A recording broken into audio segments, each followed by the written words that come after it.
Hello, everyone, and thank you so much for listening to this new podcast, Adventures of the Awakened Heart. My name is Julie Tara, and I'll be your host today. And the purpose of this is that we are looking to really inspire and empower the conscious community around the world with illuminating stories of the awakened heart. We've all been struggling with the last year and so, and my feeling is that we just need to remember that we are the light of the world, we are the heart of the world, and so this podcast is for that purpose. I'm really excited today that I get to interview my beautiful friend, Debbie Solaris. Debbie is, hey Debbie. Debbie is a well-known galactic historian. She's an ET contactee. She's an Akashic Records Star guide and a Starseed Intuitive based in Colorado. She provides readings and other intuitive services to clients from around the world. I have to say she's remarkable. So if you do a reading with her, you will really resonate with her reading of your soul journey, I'm sure. She has a very active YouTube channel, and you can also find recordings of her hosted radio show, Traveling Through the Stargate, on blogtalkradio.com, stored on SoundCloud, and on her website, debbiesolaris.com. Debbie has recently been interviewed on Gaia's popular show, Beyond Belief, with George Noory, and will soon be featured on the well-loved show, Open Minds, with Regina Meredith. If you don't know who Gaia is the largest consciousness streaming video network in the world. Just think spiritual Netflix, offering over 8,000 videos, films, and documentaries in over 183 countries. Please see the link below to explore it for 7 days, totally free. I will make sure to put that. And with that, hello, Debbie. Yay! Hi, everybody. It's great to be here. Thank you, Julie. I'm just really excited to be here with you.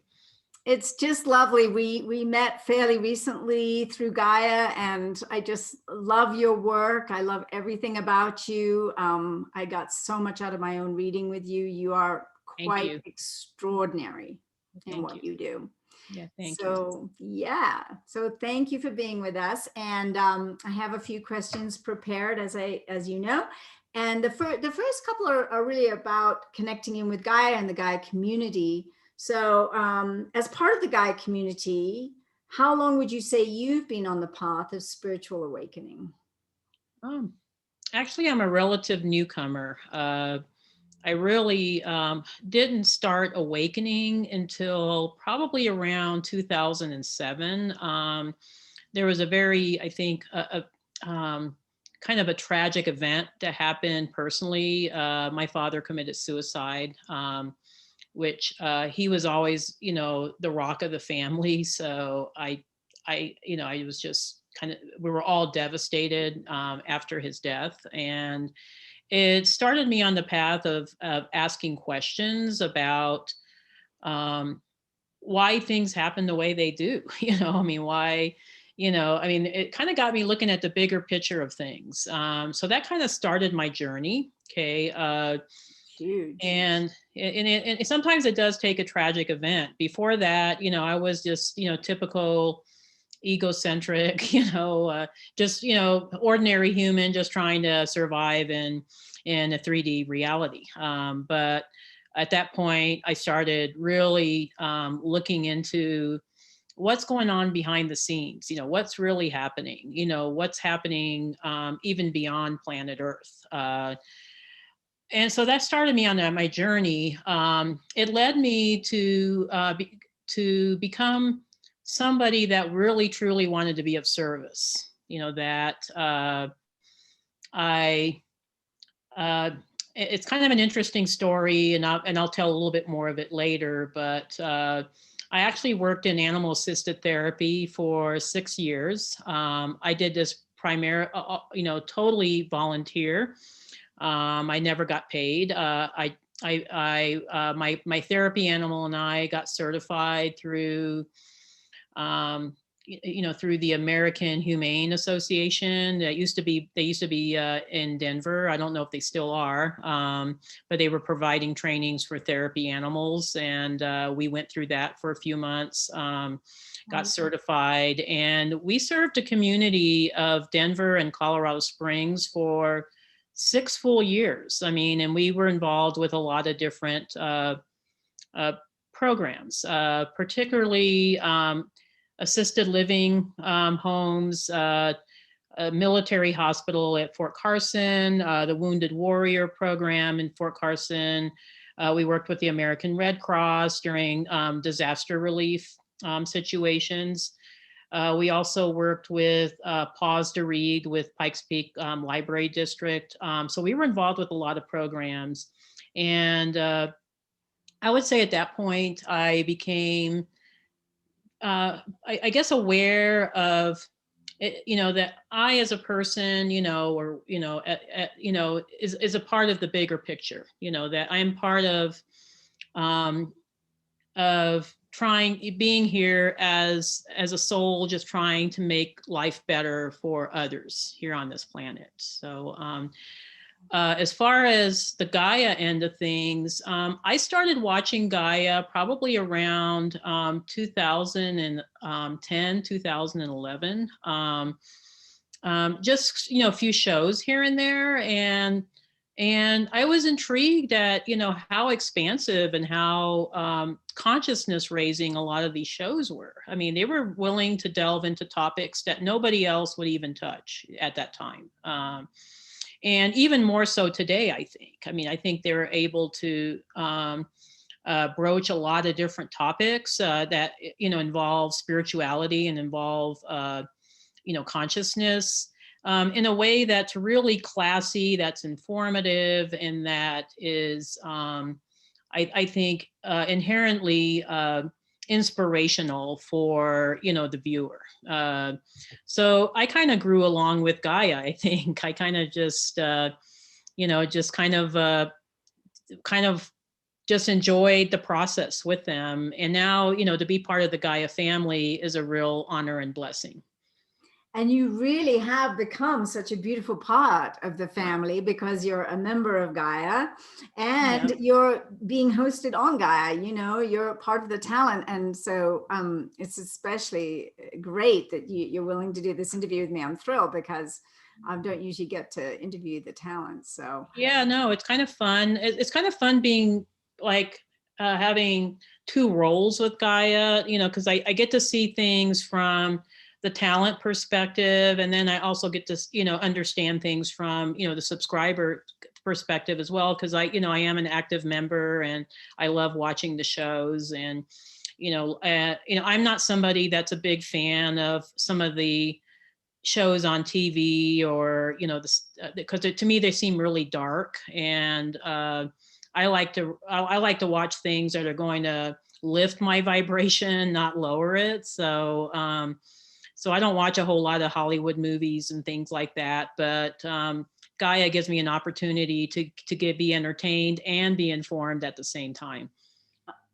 Beautifully said. I couldn't agree more. I gave up TV in 1995 because I found it so negative, news and everything. And I just thought this isn't helpful to my vibration at all. But Gaia is always so inspiring.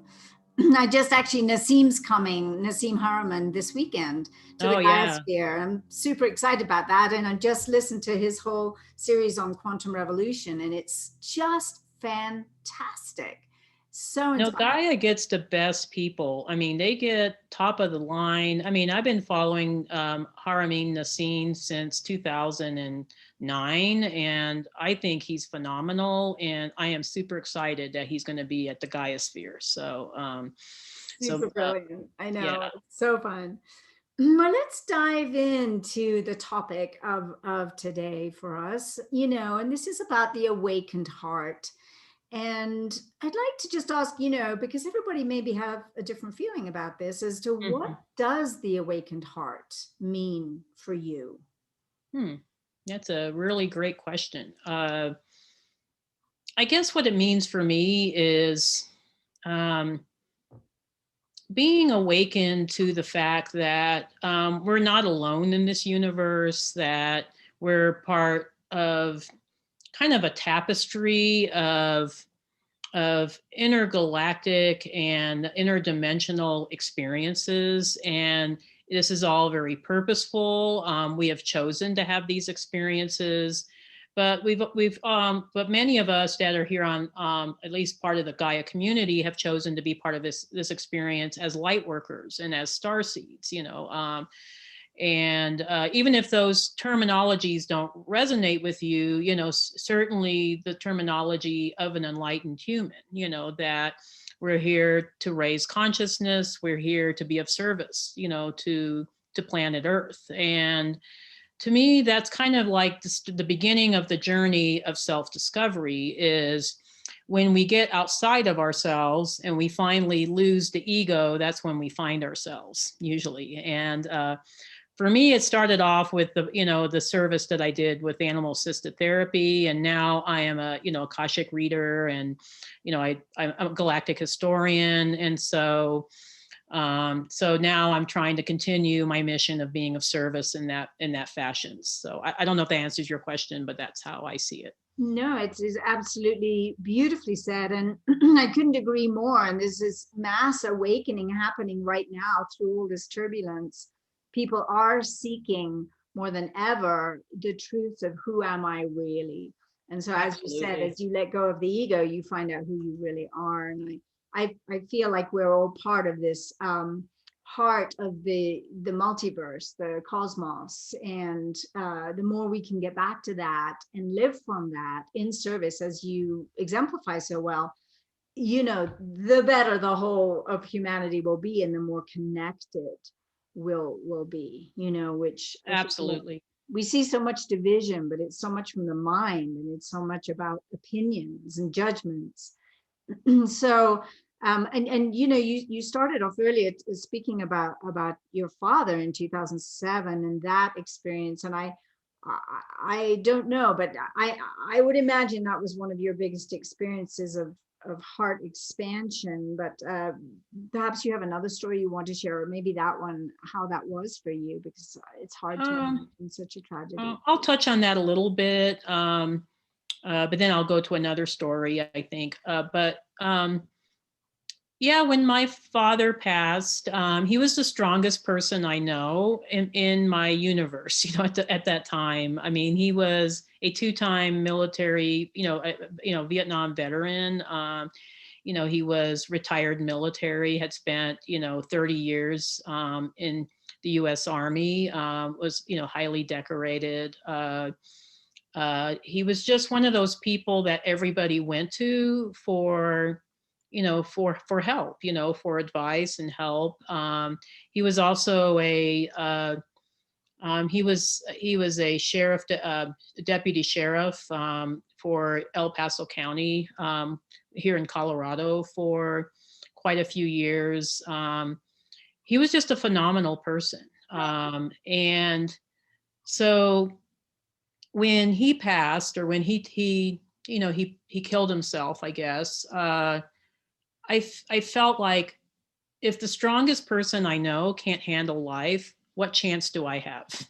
And I fell into a deep depression afterwards. I wasn't even really able to express my grief appropriately. I fell into food addiction. I fell into, I think, mainly food addiction, but really just shutting myself down. And I think embarking on the animal assisted therapy was my way of saving myself, honestly. I feel like my therapy animal, she was a cat, and her name was Piglet. She was actually a little hairless cat, adorable, okay, but she just had this natural uncat-like ability to connect with people, and she was a very gregarious cat. When I adopted her, I felt like she saved me, because we both embarked on this journey of animal assisted therapy. And I could tell you some stories, I think, about, we had some phenomenal experiences together. a lot of people don't realize this, but when you're part of an animal-assisted therapy team, you grow to have such a strong bond with your therapy animal that it's telepathic. It's like you're communicating without having to speak. And a lot of times, if we were visiting the Alzheimer's wards of an assisted, assisted living home, or or a hospital, or we were visiting a library, I kind of knew kind of what she was doing with each person that she was with. Wow. It was amazing. We even got to work with the Wounded Warrior Project at Fort Carson, which is in just south of Colorado Springs. Yeah, I've heard of it. Yeah, and we were able to, we worked with kind of the disaster relief efforts with the Waldo Canyon fires when that happened back in 2012. So we got involved with some big projects, and it was just me and a little 7-pound cat, I mean, but during that time, I really learned what it was like to really be of service to the community and not expect anything in return. Just the joy of giving of our time, of our attention, and being able to work with people in the community that definitely needed assistance, in many different levels. Yeah. It feels to me, and I know I've heard this before, that when we're really struggling ourselves, the best thing we can do is go and find others that need help and start Absolutely. giving and supporting and really being of service. And it feels to me that was a huge piece of the healing of your own heart, as you're describing. Absolutely.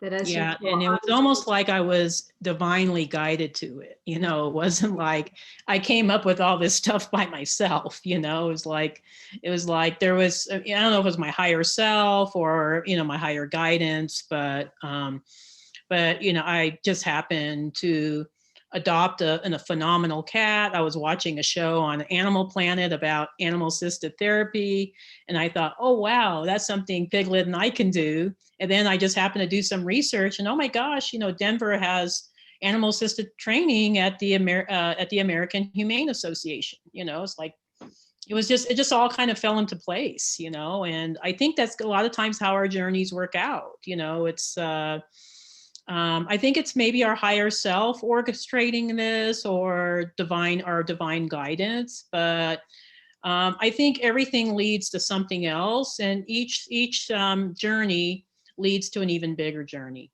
Yes, absolutely. I couldn't agree more. And I keep having this feeling that you and Piglet, that could make the most fantastic children's story, Oh yeah, we actually thought about that, actually, that we maybe should make a children's book out of it, Yes, Yeah. to really show children that one of the keys to happiness is service, probably the major key. I know I'm always the happiest when I'm in service to others. It's just no question about it. So that's a great way of finding your own healing. And I do think we're guided, our higher self and divine guidance on many levels. So you said you had another story. So oh yeah, no, I'll try to see.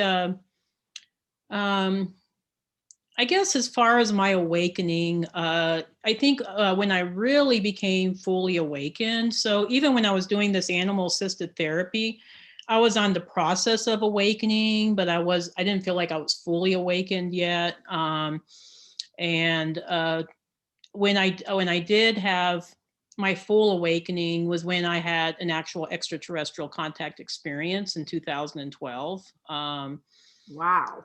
Yeah. So I mean, that was kind of crazy, right? So, I mean, going from somebody that was a non-believer, that I was a skeptic, regarding UFOs, and then all of a sudden it was like, oh yeah, I'm totally a believer now. I'm on board, So, oh gosh. Yeah. That's So fantastic.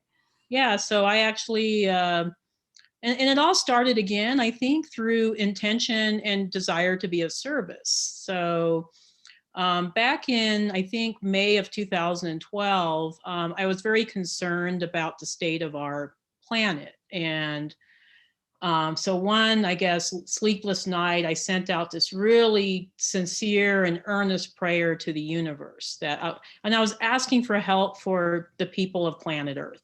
And not just the people, I mean, just the entire planet, the animals on planet Earth, the environment, the planet itself. I just felt like we were going down a really wrong path. And in that there was too much suffering on this planet that was needless suffering. And I was asking for divine help. And I sent a prayer out to Jesus, Buddha, the ascended masters, the angelic realm, and even galactic brothers and sisters, even if I wasn't really sure. I just kind of, awesome. Covered the whole realm, right? So so I just thought, whatever, somebody's bound to hear this prayer. And of course, next day nothing happened. And I just figured, oh, well, like many of my prayers, maybe it's going to go unanswered. And about 2 weeks had passed, and I had minor back surgery. So I was recovering from that. It was a laser surgery, so not super invasive or anything. But I think it was around the first week of June. I went to sleep, and then I came to consciousness, but I was not in the same reality anymore. So I found myself on board an extraterrestrial starship. And while I felt like I was there for a while. And it wasn't a crazy dream because the reality seemed so intense. I mean, dreams are usually kind of vague, and they have that kind of vague, kind of misty quality. This was like super sharp detail, super sharp colors, and the colors were brilliant. It felt like I was in a hyper reality. And I did get to interact with several extraterrestrial beings that told me they were from Arcturus, which is a star system in the constellation of Bodes in our galaxy, about 37 light years away.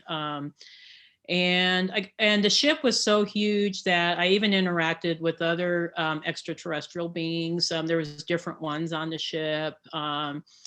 But because of they answered a lot of my questions. And of course, we were telepathically communicating, and I'm not even really sure if I was there physically. It seemed like more of my consciousness was there, but through, I think, this experience, I became fully awakened immediately. Like I all of a sudden knew exactly what was happening on planet Earth. I knew, I started having downloads of galactic information. I was starting to get downloads about different star systems, different star races.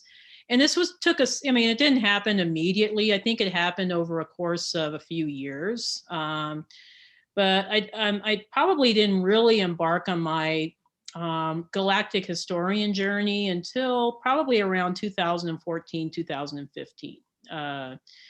And then I was finally asked to present my story, I think, on a public level, publicly in 2015. And that's when things really shifted at that point. So, this is a really transformational experience.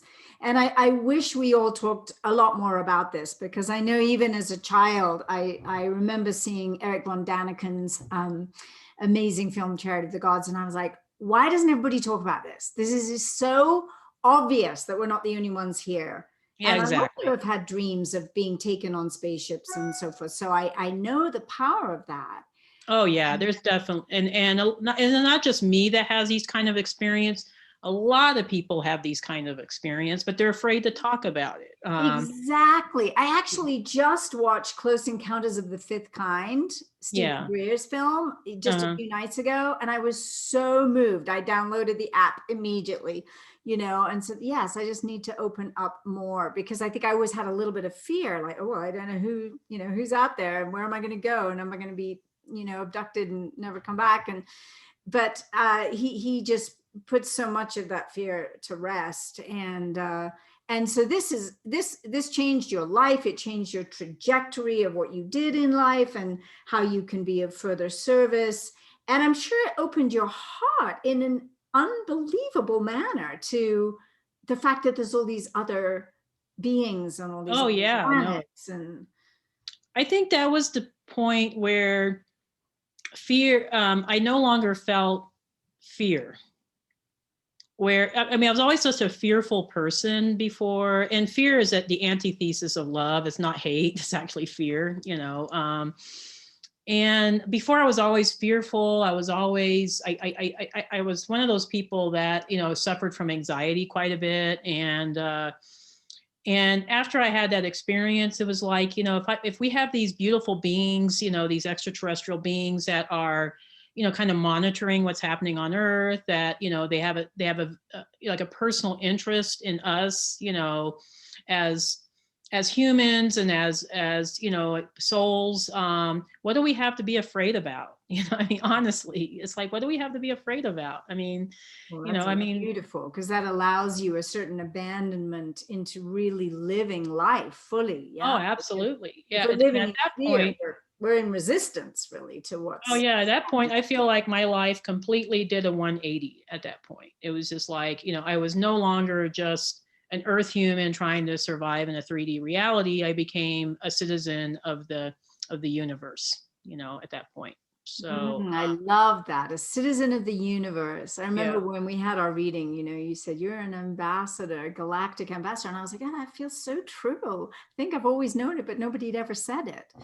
Yeah, well, I mean, evidently your higher guidance felt like you needed to know that, so that's why I came across. But no, I still believe that about you too, that you are a galactic ambassador. You're here to help unify this planet, and I think you're going to be embarking on that in a very big way. So, in many different ways. So that's I'm excited for our journeys, and I'm excited that we're able to have this journey together.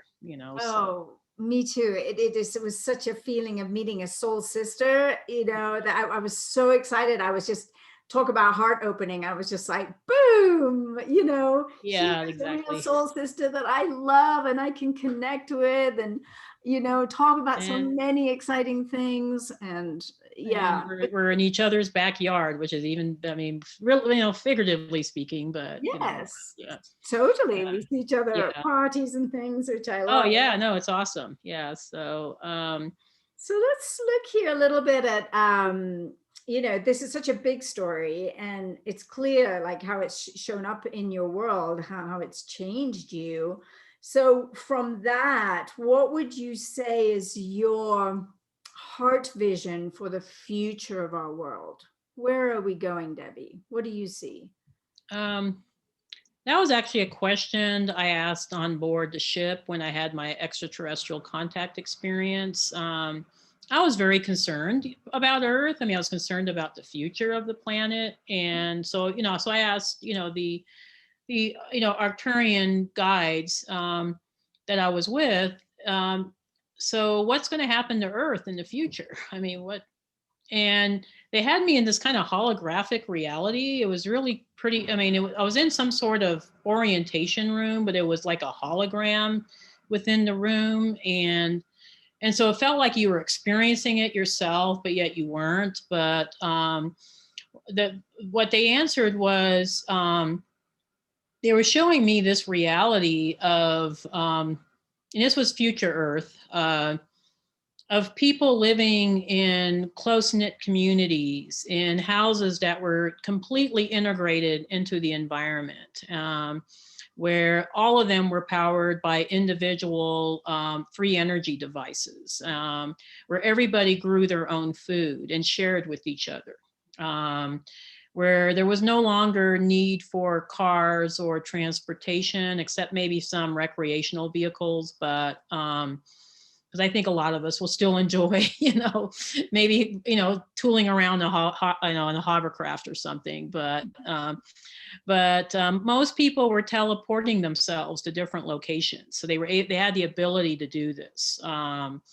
and everything was green and beautiful, and the environment was flourishing, and there was animals all around. And I started crying when I saw this. I remember myself crying because I kept asking the Arcturians, is this really going to happen?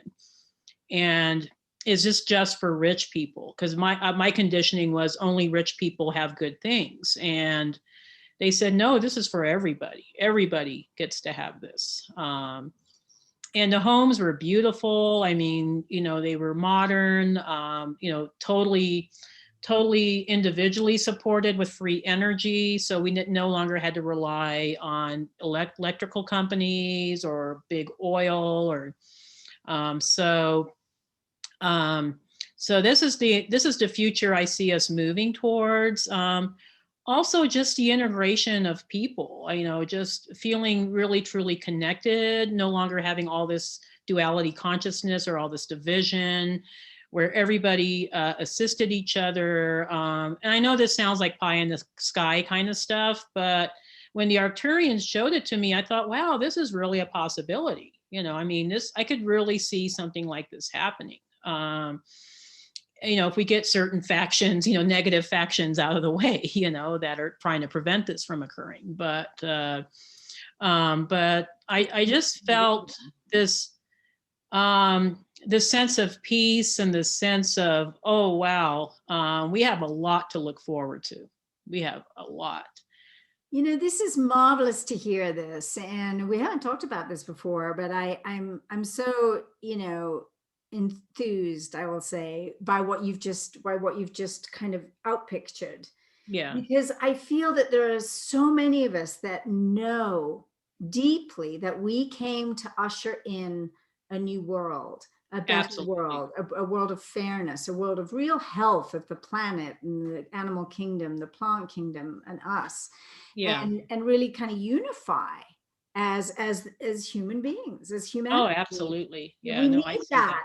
Especially if we're going to have more contact with other planetary systems, we need to be more unified here. And so what you're explaining here, describing, it feels to me like this is sort of the new golden age that's coming. A lot is breaking down, but we needed it to break down because it wasn't working. It hasn't been working for a very, very long time. And like you, I'm a really strong environmentalist, and it absolutely breaks my heart that we've taken well over 90% of the animal kingdom out, just taking them out. And what would we do? I mean, it's like the Chief Seattle, that human beings won't know what they've done until there's, no animals and no plants and no air to breathe and so forth. And that's a scary apocalyptic idea. But I feel we're shifting rapidly with this awakening into this new possibility and timeline that we can actualize on this planet. Certainly not in my lifetime, but it doesn't matter. If I'm part of the movement toward that golden age, I'm in. Yeah, me too. And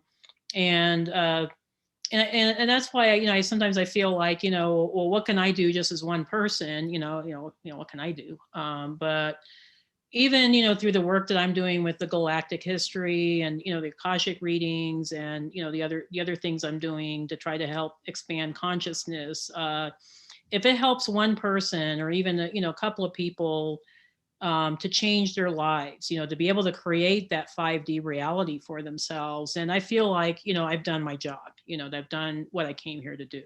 Absolutely, Debbie. There's no question. And let's think about all, especially right now, the tragedy, especially of the youth, that feel like they don't know they're here for a purpose. They think it's all, the problems are way bigger than anything they can do. And I think if we can help teach them and mentor them into every single being matters. There's not a being on this planet or in the multiverse that doesn't matter, that doesn't count. And to help them see that and help empower them to find their life purpose, their journey.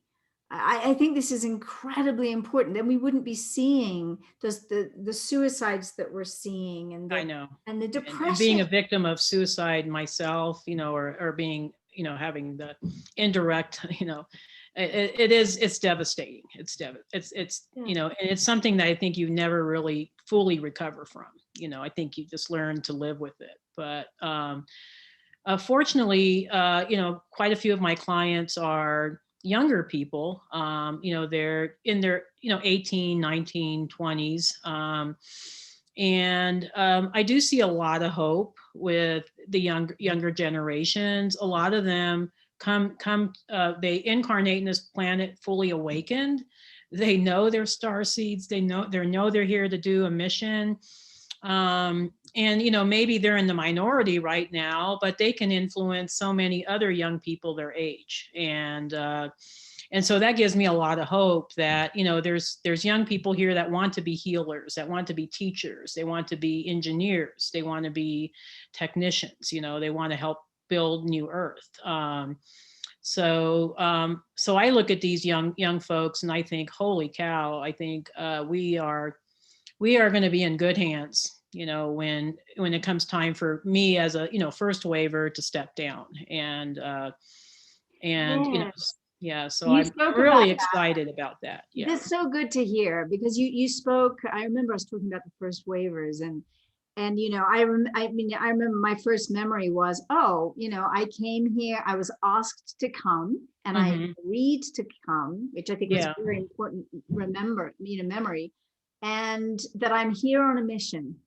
And I remember I was out in nature. I think I was 4 months old or so, and probably pre-verbal. And I, you know, the sunshine is coming through the trees, and the birds were singing, and I was like, well, if this is where you want me to be, I like it here. I mean, I'm good. I'm really good for this. And so when things get hard, as they always do, because we have lessons to learn, you know, and life is challenging, or, you know, and people pass on unexpectedly, or love crashes in some crazy way, and you know, on the rocks.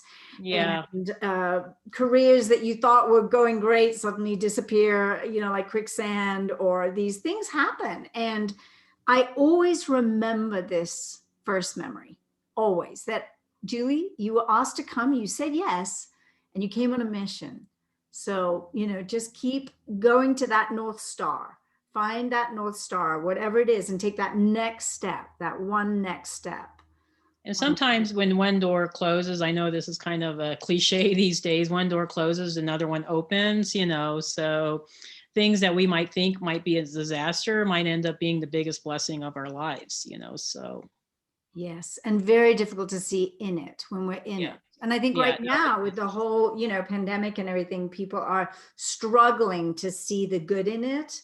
I think, as difficult as it is, and of course it is challenging, but I think there's greatness in it because we're reevaluating everything. We're spending time quietly, alone, meditating, doing yoga, whatever we're doing, more internalized, and that's sorting in a way our value system. And I think that's exciting, because we need to change, we need it to shift and change. And so, you know, as we speak about this, like, what would you suggest to people, like, from this awakening, amazing awakening you had, and the other not so very difficult things that you've had to go through? What would you say, from everything you've shared today, that would be sort of your golden nugget of how to, you know, what do people do? What do they do tomorrow morning when they wake up? What can help them to find their North Star? You know, people always ask me, like, what can I do to shift my life? You know, when they have a reading with me, and I always say, you know, and this is going to sound very trite, I don't know, maybe not, but I always say, you know, do the inner work, you know, I mean, really assess, you know, what it is that you want to create for yourself, because we truly are the captains of our own destiny. I mean, yes, we have a lot of these external things that are happening, you know, around us, but it doesn't, you know, doesn't mean that we still can't live a beautiful, you know, completely fulfilling and abundant life, you know, while we're here on this planet. And then ask yourself, how can I be of service to others? You know, what can I do to at least make somebody else's day a little better, and if you feel called to, maybe volunteer at the soup kitchen or, with a women's group, that's fantastic. But even if you're just doing something kind for maybe the person behind you at Starbucks, maybe paying for their drink or something, I think, we can all find ways to be of service, and every little bit of kindness goes such a long, long way. That's so beautiful. That reminds me of that bumper sticker that, is a random act of kindness. Yeah, I used to love that I one. Yeah. love that. I love and Yeah. it's so true. And it helps you feel good about Absolutely. Yeah. do these little things for others. And Yeah. do you have a sort of a protocol that you do, like every day? Do you meditate? What do you do to keep yourself really connected to your heart? For me, I think especially since last year, self-care has become numero uno. I mean, that has been like number one thing that I do, because I feel like I spent many years neglecting my health, and I, had some really severe health issues, and I had to take control of that last year. But I spend like 10 minutes a day meditating, so I'll do that. Usually I do some sort of physical activity. So I love to work out at the gym. I love to do yoga, even just a walk in the neighborhood. I'm really conscious now of what I put in my body, as far as diet and food and things that I listen to and things I expose myself to.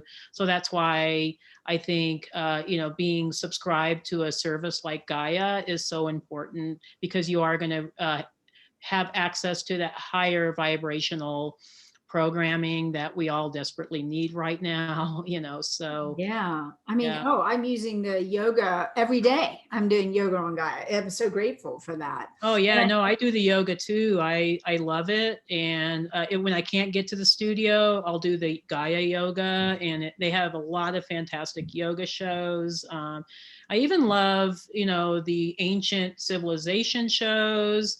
Initiation is awesome. Open Minds, holy cow, I love Regina. I was so excited to be on her show. I was just like, oh my God, I'm here with the Regina, and lovely. yeah, no, I was so super excited to be on her show, and it looks like I'm going to be on her show again. So she asked me back. So Fabulous. so it's like holy cow. So yes, so there's fantastic shows that I think what can help us stay on our path. So when we're feeling down, or when we're feeling like, what can I do, or what does all this mean? Even just, watching a show on Gaia, helps a lot. And the self-care is really important, I think, because we're so bombarded with toxicity in our environment, through the GMOs in food, or the fluoride in the water, or the chemtrails, or, just the bad programming on, mainstream media. It's very, very important to do the things that supports your vibration and enables you to have the energy to help others.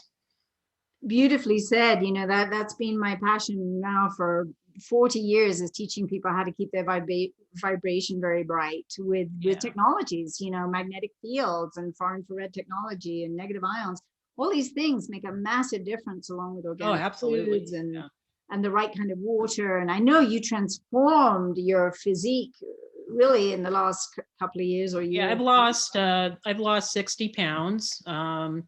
Fantastic. And in about I think 7 months. Yeah, it was about 7.